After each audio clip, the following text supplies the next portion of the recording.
तिकडे गाझियाबादमध्ये बनावट दूतावास उभारलाय। या रॅकेटचा यूपीएसटीएफनं पर्दाफाश केलाय।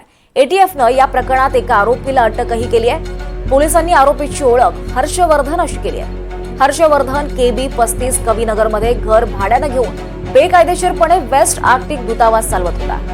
या प्रकरणी एका आरोपीला अटक देखील करण्यात आली आहे।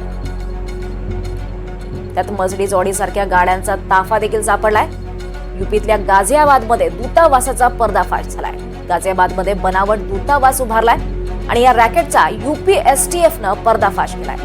यामध्ये एसटीएफ कडून एका आरोपीला अटक देखील करण्यात आली आहे। यात मर्सिडीज ऑडी सारख्या गाड्यांचा ताफा देखील सापडल्याचं कळत आहे। एटीएफनं या प्रकरणात आता एका आरोपीला देखील अटक केली आहे। पोलिसांनी या आरोपीची ओळख हर्षवर्धन अशी सांगितली आहे आणि हा हर्षवर्धन KB 35 कविनगरमध्ये घर भाड्यानं घेऊन बेकायदेशीरपणे वेस्ट आर्क्टिक दूतावास चालवत होता। या दूतावासाचा पर्दाफाश एसटीएफ कडून करण्यात आलेला आहे। या प्रकरणी एका आरोपीला देखील अटक करण्यात आलेली आहे। दरम्यान या प्रकरणात मर्सिडीज आणि ऑडी यासारख्या महागड्या गाड्यांचा ताफा देखील सापडलाय।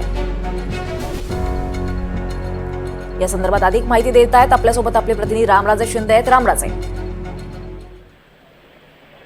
बिलकुल ही आगळीवेगळी घटना आहे आणि जे हे ठिकाण आहे त्या ठिकाणी शेल कंपन्या सुद्धा करण्यात आल्या आणि डुप्लिकेट पूर्णपणे दूतावास जे आहे ते स्थापन करण्यात आलं होतं। गाझियाबाद मधली ही घटना आहे आणि जे यूपी पोलिसांचं स्पेशल टास्क फोर्सने हे संपूर्ण स्कॅम जे आहे ते बाहेर काढलेलं आहे। कविनगर मध्ये भाड्याने एक ऑफिस घेऊन हे संपूर्ण दूतावास चालवलं जात होतं आणि आरोपी जो आहे त्याने वेस्ट आर्टिका, समोरा, अकोलिया आणि लोडोनिया अशा प्रकारच्या देशाचं राजदूत आपण आहोत अशा प्रकारचं भासवलं होतं।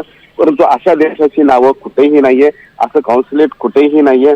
तरी सुद्धा अशी नावं जी ती वापरली गेली होती। त्याचबरोबर इतर लोकांना प्रभावित करण्यासाठी राष्ट्रपती आणि त्याचबरोबर इतर नेत्यांसोबतचे मॉर्फ केलेले फोटो सुद्धा वापरलं जात होतं आणि त्यामधूनच अनेक फसवणूक जी आहे ती मोठ्या प्रमाणावर केली जात होती आणि त्याच्या संपर्कामध्ये जे काही लोक होते म्हणजे की हा हर्षवर्धन हा मुख्य होता, त्याचबरोबर चंद्रस्वामी असेल, अदनान असेल आणि शस्त्रास्त्राच्या जो स्कॅम आहे किंवा शस्त्रास्त्र विक्रेता आहे त्यांच्या संपर्कामध्ये सुद्धा हा असल्याचं दिसून येत होतं आणि म्हणूनच त्यांच्यावर एसटीएफनं कारवाई केलेली आहे आणि मोठा एक स्कॅम जो आहे तो उघडकीस आणलेला आहे।